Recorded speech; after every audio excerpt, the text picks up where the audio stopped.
More money for education and the rainy day fund. A look at Michigan's budget plan coming up. Plus, the 2014 election for governor is on. Also, regional cooperation is a bit shaky when it comes to Detroit's water department and concerns over a new hockey arena downtown. It's analysis of stories making news across the state, and MiWeek starts right now.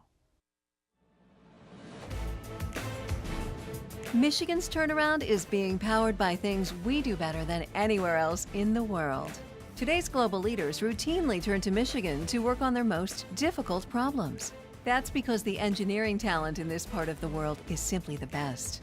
So many possibilities lie ahead for Michigan's future. These opportunities are here and starting to happen. The vision for the new Michigan. Share it, talk it up, drive it home. Funding is also provided by Delta.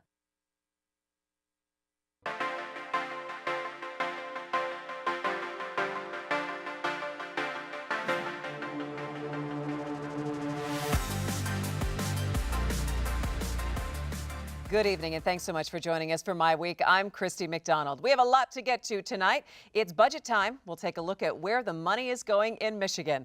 Plus, the 2014 race is on. You have seen the ads for Governor Snyder and opponent Mark Schauer. Hear why one group flagged both ads for a little bit of exaggeration. Also, regional cooperation is great when you can agree on things. And right now, there is no agreement about Detroit's water department. And a big land deal for the new hockey arena and entertainment district downtown. So why are some city council members not so happy with it? Well, we start tonight first with the budget deal that Governor Snyder is proposing. There is a big focus on boosting education funding, specifically just over a 6% increase for public universities and over a 3% increase for K-12 and community colleges.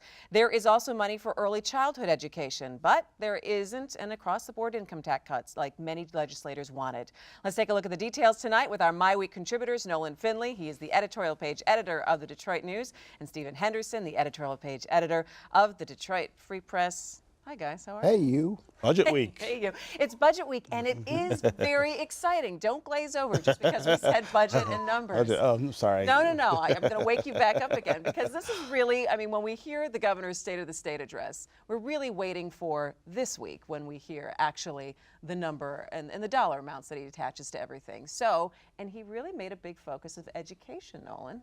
Yeah, he did. And, there's been a lot of pressure, particularly for higher education spending from the business community.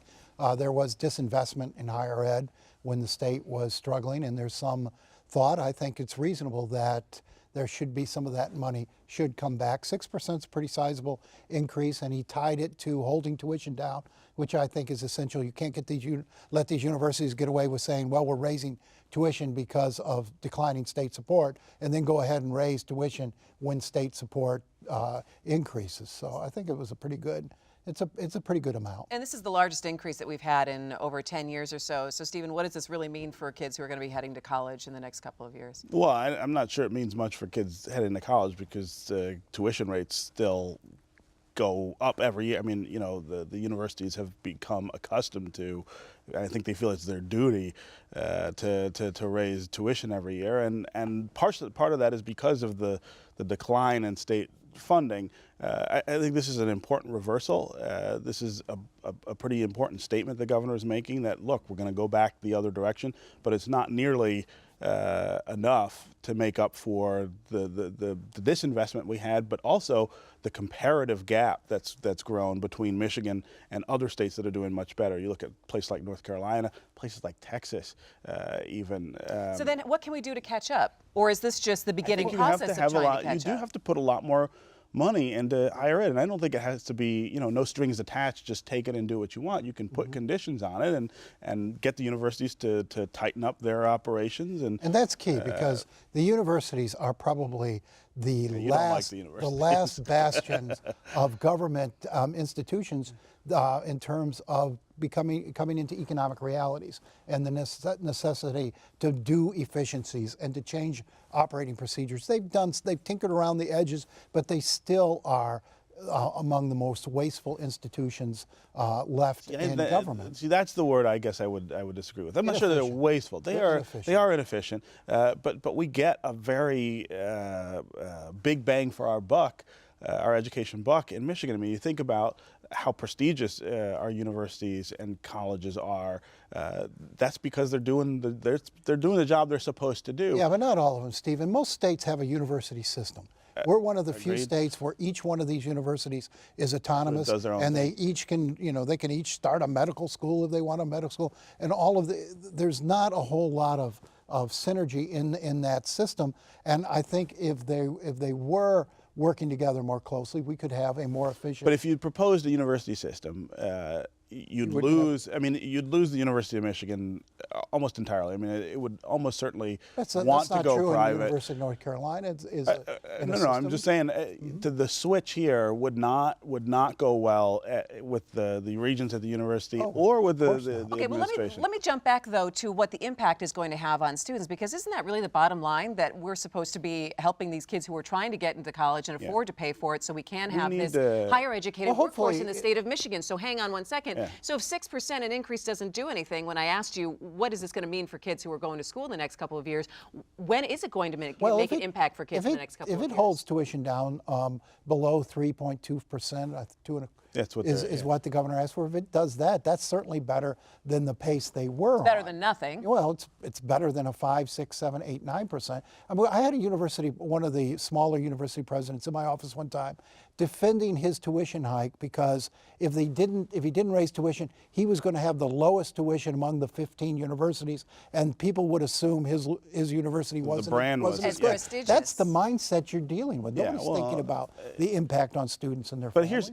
here's the other thing. Michigan is a wealthy enough state that we could actually afford to pay for college tuition for everybody who goes. Now you can debate about whether that's a good idea or whether there should be a different way of doing that. But I guess that makes it clear to me that there is no reason for kids to be carrying the kind of debt that they are. I mean, there's some middle ground between giving someone a free college education and saddling somebody with lifelong debt as a result of their college education. And we are at that bad end of that scale. I think we ought to move back toward it. You want to see the cost of education skyrocket, make it free. Well, but if you put conditions on the universities like you're talking about, then you don't let it, the tuition doesn't just skyrocket. All right, let's jump real quick to K through 12 funding, because that has been a big issue, and it's really also a big political issue. And when we talk about the gubernatorial campaign, we'll talk a little bit about that as well. But the governor is proposing a boost that will end up being about $83 to $110 per pupil raise for the next year. Is that sufficient enough to quiet the critics? Well, I mean, that's the start of it. Then he also is continuing to help pay down their legacy costs, which you have a whole lot of people. $270 million, he said, for long-term liabilities, which is a huge amount, and it's the right thing. thing to do, because we don't want these school districts to end up like the city of Detroit and other places that have allowed their legacy costs to push them into insolvency. And while that is one thing, people will also differentiate, Stephen, though. We want to look at what the dollars are going for the actual inside the classroom. Yeah, I mean, it's two different tracks, and you got to take care of both of them. I mean, you have this huge pension underfunding problem at the state level among school districts and other state workers. And the governor, one of the most important things this governor has done is start attacking that and really starting to pay that down. And that's going to pay off for us in the long run. In the shorter run, you do have to put more money into classrooms. I mean, we are again, the comparative gap that's grown between us and other states, particularly other states that are performing much better. You look at Northeast states like Maryland, Massachusetts, look at what they spend per pupil and look at what we spend per pupil. Look at the results there, look at the results here. And when you compare the cost of living in those states, we're still a leading state in education spending. We're still not spending our education dollars as wisely as we should. That's true, too. We still haven't implemented a number of the reforms we've been talking about in terms of measuring results and accountability and what have you. It's not just money. Why do you think that's an either or? Like, I don't why? think it's an either or. It's a both but and, I think right? they should go hand in hand, and they haven't. I think putting $100 back per pupil is a pretty good increase from a governor who said, hey, I'm not going to do foundation grant increases until you all get your finances in order and start using your dollars more efficiently. I think this was a pretty good pop for them. All right, I wanted to also talk about, he wants to put $120 million in the rainy day fund, $122 million for the Medicaid expansion in the next couple of years to cover that. And then he wants to, he's not talking about that across the board tax cut that a lot of Republican legislators were like, yes, let's do that this year. He held off on that, Nolan. Yeah, as he should. I mean, across the board tax cut would net, what, about 25, 30 bucks a resident in the state. I mean, there's not enough money there to do a significant tax cut when you still have roads in the condition our roads are in, and an unwillingness by the legislature to take up any sort of funding stream for roads and bridges, when you still have higher ed not quite where it should be in terms of funding. You don't really have a surplus. And I think an across the board tax hike would have been foolish and insignificant. And the legislators are going to push for that, but I don't think it's the right thing to do. This plan he put in place to restore some of the homestead tax credit probably makes sense. It comes down to about $100. Not that much either. It's not that much. But he raised the limit, so people making $60,000 and less. That's to take away a Democratic talking point, that he cut, that he raised taxes on working people, working families. That's strictly a political move, fit into his reelection campaign. Is he going to end up in a little bit of a skirmish, though, with his Republican counterparts, though, over this? Over the income tax? Yeah. I think so. I mean, they want that to take home to their districts in the fall and say, look, I cut your taxes. Any politician wants that. But it's bad policy. It builds a cost into the budget going forward that we can't necessarily guarantee that we're going to be able to pay for it. You don't do that on the basis of a surplus, and the Republicans who are talking about this, they know that, and if it were a Democratic governor, they'd be saying something different. So, well, Democrats are also pushing for a greater tax cut. Sure, they are in the legislature. I mean, here's the bottom: you got a $1 billion surplus and $10 billion worth of ideas for spending it. And, everybody's got an idea. Come on. Okay, one thing before we leave the budget. See, and hasn't this been a fun conversation about the budget? One thing I want to say is that he did increase by 3% revenue sharing for cities, and this is something that we have talked about, and you specifically, Stephen, have brought up almost every show, and talking about municipal finance and the problems that a lot of other cities are in, not just Detroit, in terms of covering their losses. Yeah, I mean, and 3% going into revenue sharing is not going to address it's not problem, a huge amount, particularly but it's when you've got cities who are still recovering from the crash in terms of the real estate values in their communities, and you've got this personal property tax repeal on the horizon that takes a lot of money out of particularly small communities. When you think of someplace like Wayne, Michigan, which is entirely dependent on the Ford plant that's there and the taxes the personal property taxes that are paid, how are they going to get by? I think we've got to get the governor and the legislature focused on that issue, and a 3% raise to revenue sharing is nice, but it doesn't come close to addressing that. Nolan, does this show, though, that the governor's starting to focus on this issue by having this increase? It shows that, when you have good government producing more revenues, more efficient government, everybody's going to share in the benefits from it. Will this turn things around for these communities? No. But you have to remember, you still have a lot of these communities engaged in inefficient practices, duplicative services. A lot of these small towns who have resisted consolidation, they could do more to help themselves, and they haven't done it. All right. Well, we'll have to leave it there for the budget and see how the legislature plays out with this over the next couple of months. But, talking about budgets and spending and plans leads us into this election year and the governor's fight to keep his job. Governor Snyder launched his campaign with an ad during the Super Bowl on Sunday. His opponent and thought to be Democratic nominee Mark Schauer also has an ad running. Now, both got technical fouls called on them by the Center for Michigan's Truth Squad, and they're a nonpartisan group that examines political ads. And before we get to what the Truth Squad said about these two ads, I first want to ask both of you what your impressions were of both ads that are running. Let's start first with the governor's ad that while you were eating your chips and dip on Sunday night, watching the game, up popped the ad. Up popped the governor out of a swimming pool. Out of the swimming pool with snorkel gear on. Now that got the most attention, I think. I sort of got used to the nerd. This comeback kid, it made me think of Gene Wilder and Blazing Saddles. I mean, I don't know what the heck that's all about. He's always been on top. What's he coming back from? Yeah. Maybe the turnaround kid or something. But the nerd worked. So why change a winning formula? And it is possible, as I said in a blog, to be too nerdy. And I think that popping out of a swimming pool and snorkeling gear might have been a little too nerdy. I didn't like the ad. I think they're going to have to go back and reshape it. I don't know that it had the same impact as his original Super Bowl ad did. I think the deep thought was that Michigan had been underwater and that he isn't that Well, what that's it a is? stretch. Is that a stretch? That went way over my head. If that was the Did you miss it? You're going to make a bunch of intended, drunk football fans think that deep. There's right. like, where Yeah. are the Clydesdales? No, Okay. it was. I So think let it me was a let me ask you, terrible what did ad. you think of the tone of it? Did it strike the right tone, do you think, for what he needs to do this year, or no? Well, substantively, he's talking about the things that he can, talk about and say to voters, here's what I did. But the context of the ad was the problem. Again, the nerd, and this one tough nerd, is probably the single most identifiable political brand in the Midwest, not just in Michigan. It is an incredibly powerful marketing tool, partially because it's self-deprecating. I mean, it's a guy saying, look, I am a nerd, and look what nerds can do for you.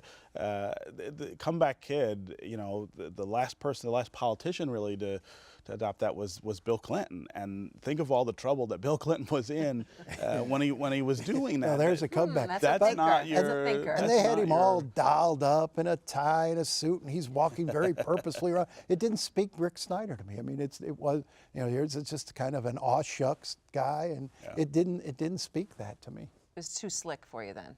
It was too something. Okay, all right. Well, so let's talk about Mark Schauer's ad that's out there right now that has been Yeah. running. Stephen? It's not any better. Here's a guy whose biggest problem is, I think, identity in front of the voters. He's got to be somebody that they know what he stands for. He spends a lot of time in the ad talking about what Rick Snyder has done, Yes. and he's not at that point yet. So it needed to be an image ad. It needed to be a, this is me, and a this is my stronger family, image. this is what I've done, this is who I am. And a much stronger image than that ad portrays. I mean, when you don't have any identity in front of the voters, you do have to come out with something pretty bold. Again, think back 4 years ago when Rick Snyder was the unknown. How did he introduce himself on Super Bowl Sunday as the nerd? I mean, nobody was going to forget that image or that ad.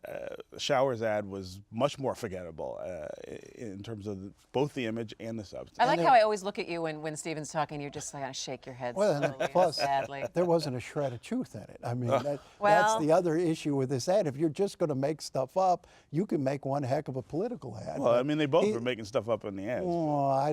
what was untrue about what Snyder said? All right, Well, hang on. Well, the let's job gains that he let's claims jump are into not that. his. Let's jump That's into that for because starters. the Center for Michigan, a nonpartisan group who we're also partners with, and they also have a great online publication at bridgemichigan.com. Yes. And you can find it on our website as well. Well, they have something called the Truth Squad, and during the election years, they take a look at all the ads, and then they assign, I guess, fouls and warnings due to what has been in the message. And they gave both of these ads technical fouls. Right. And what do you think that they picked up on, Stephen, Well, on I mean, the I think governor's ad? On the governor's ad, I mean, for starters, it's the job claims that he's making. There's a contextual problem there in that most of the job recovery in Michigan over the last 4 years has been auto industry related and manufacturing related. He's had some policy effect there, but not really. That's really about the national auto recovery and what the federal government did for the Detroit 3. The other thing is the job gains. I mean, yeah, we've grown 225,000 jobs, but there's 500,000 other jobs we were supposed to grow over that time that we didn't.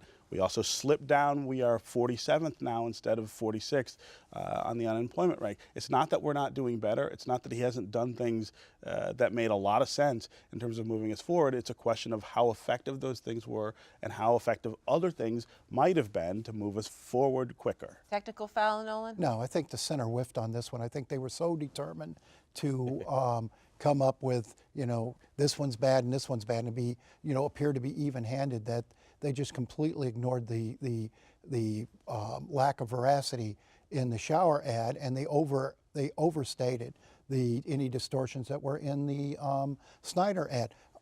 You can't dismiss the auto industry comeback as not being part of the state recovery that Snyder has overseen. I mean, What did he have to do with the auto recovery? Those auto jobs could have gone anywhere. If this state had been going in the same direction it had been going in, it would have been easy for these auto companies to say, and they've said it. we can take these jobs elsewhere. The economy has grown under his watch. Any politician's going to take credit for that.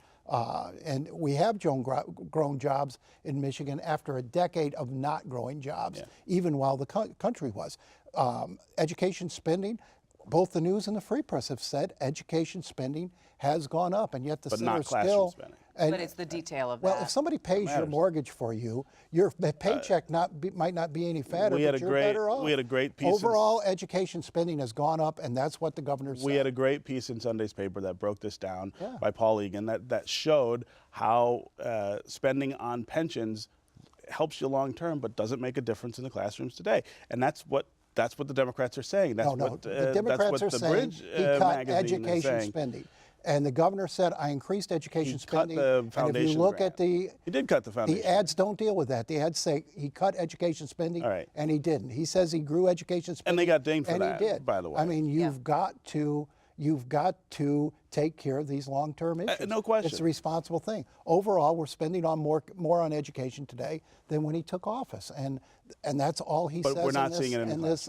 All right. Well, You're going to see long-term healthier schools. Long-term, you will because of see it. that, but and you're not somebody's seeing it got to now. start thinking in the state long-term. gotta think both ways. I am so You gotta do glad both. it's an election year. I just Walk cannot and wait chew for gum. the The guys rest gotta of the learn year to to do go that. on. He's If you doing want to both. see, if you want to see more about the Truth Squad, go to our website at MiWeek.org. We'll have a link for you there. All right, quick look at now some other stories making headlines this week, including a fight over terms for a regional authority for Detroit's water department, plus a big step toward the new hockey arena in downtown. Let's first talk about the water authority. You have Oakland County and Macomb County not too thrilled with the deal that Kevin Orr has so far floated. I love regional cooperation, except when you can't get cooperation in the region. Except when it's I've got to cooperate. Except when so what is it going to take to get Brooks and Mark Hackle to buy in on this? They've got to be convinced that they're not getting stuck with responsibility for $8 billion in repairs for this system.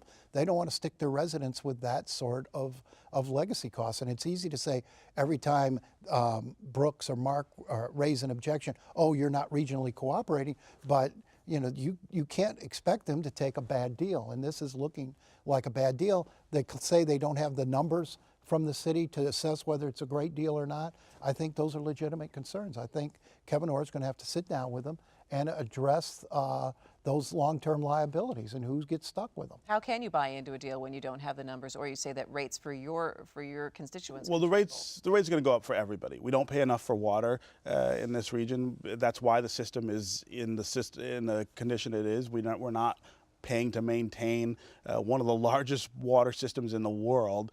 Think about what your cable bill is, for example, and think about what your water bill is, and then think about the maintenance for those two kinds of services. It's just not, it doesn't make any sense. At the same time, one of the big picture things here is that, the suburban communities are customers in this system. They don't own it. They're being asked to take some ownership in it, and I think those are legitimate questions they should ask about, well, if we are gonna own it, who's gonna pay for the liabilities that it's incurred? At the same time, if you don't want to be part of this deal, you're still just going to be a customer. You don't have a choice about that, and you won't have any say over how it's managed going forward. You're going to pay one way or another. People in Oakland County, people in Macomb County, just get ready for it. You're going to have to pay more for water in this region.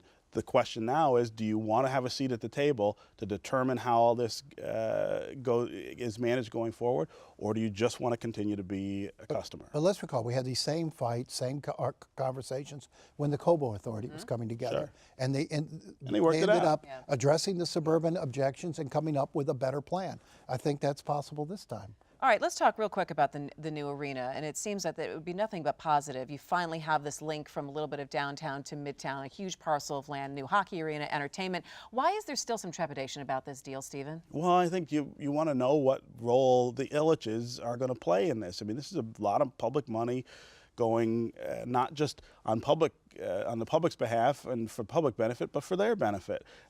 And they own a lot of property that's in horrible shape. They haven't taken care of it.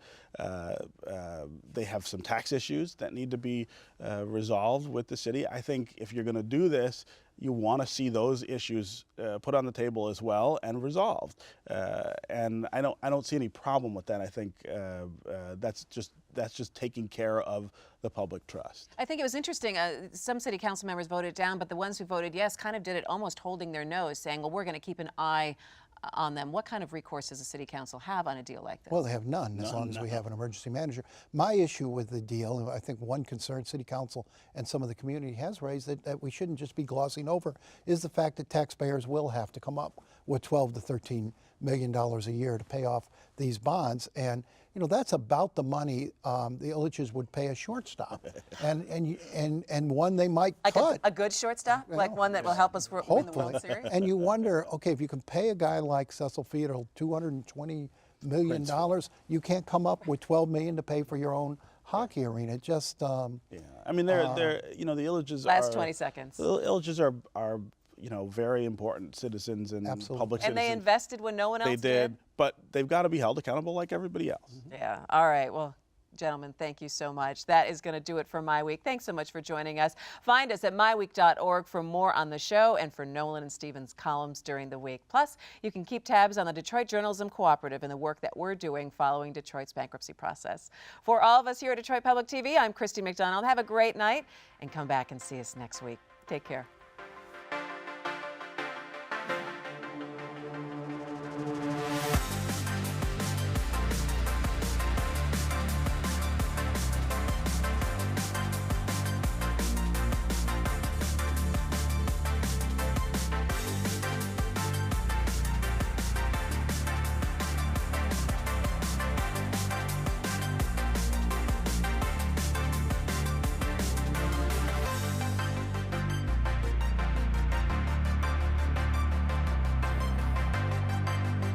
Business Leaders for Michigan is dedicated to making Michigan a top 10 state for jobs, personal income, and economic growth.